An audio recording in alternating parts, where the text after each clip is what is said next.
네, 오늘 아침 출근길 사람들이 가장 관심 있는 이슈는 무엇일까요? 매일 아침 관심이 높은 키워드를 골라 전해드리는 오늘 핫 키워드 뉴스입니다. 오늘의 첫 키워드, 한일 관계 경색입니다. 이제는 가깝고도 먼 나라란 표현조차 어색할 정도죠. 세계인의 축제도 복잡한 한일 관계를 풀지는 못했습니다. 문재인 대통령이 결국 도쿄올림픽 개막식에 참석하지 않기로 했는데요. 먼저 청와대 브리핑 내용 들어보겠습니다. 문재인 대통령은 도쿄올림픽 개기 방해를 하지 않기로 결정했습니다. 양측 간 협의는 우호적인 분위기에서 진행되어 상당한 이해의 접근은 있었지만 정상회담의 성과로 삼기에는 여전히 미흡하며 그 밖의 재반 상황을 종합적으로 고려하여 이와 같이 결정하였습니다. 네, 최근 논란이 된 소마총괄공사의 발언도 적지 않은 영향을 준 것으로 보입니다. 관련 기사에 관심도 뜨거웠는데요. 한 나라의 대통령에게 그런 막말을 하다니 제정신이 아니다라며 소마공사의 막말을 비판하는 반응이 눈에 띄었고요. 또 도쿄올림픽 불참이 정답이다. 선수들도 이번 결정 자랑스러워할 거다라며 청와대 결정을 지지하기도 했습니다.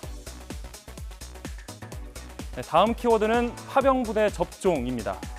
전체 승조원의 80% 이상이 집단 감염된 청해부대원들이 오늘 귀국합니다.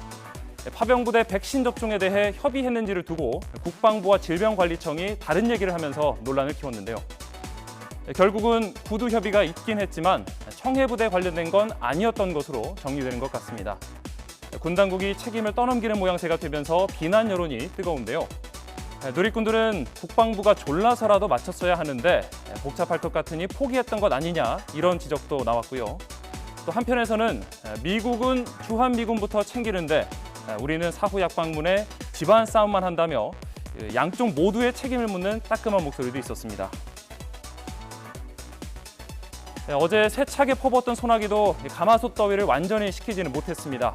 열돔 현상으로 폭염이 계속될 예정이어서 덩달아 전력 수급에도 비상이 걸렸는데요.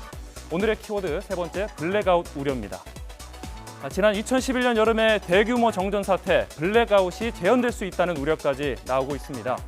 정부는 원자력 발전소 3기를 재가동하기로 하고 또 공공기관에도 냉방기 사용 자제를 권고했습니다. 네, 마지막으로 안타까운 소식입니다. 10손가락이 없는 산악인 김홍빈 대장이 장애인 최초로 히말라야 14좌관 등에 성공했다는 소식 어제 들려왔었는데요. 그런데 하산 과정에서 실종됐습니다. 김홍빈 대장은 현지 시각으로 어제 오전 9시 58분에 구조 요청을 했고요. 근처에 있던 러시아 등반대가 구조 작업에 나섰지만 실패했고 김 대장은 결국 낭떠러지로 추락한 것으로 전해지고 있습니다. 지금 대한산악연맹이 정확한 현지 상황을 파악하고 있는데요. 불가능을 이겨낸 김홍빈 대장님, 부디 기적처럼 무사히 돌아오시길 기도하겠습니다. 지금까지 오늘의 핫 키워드였습니다.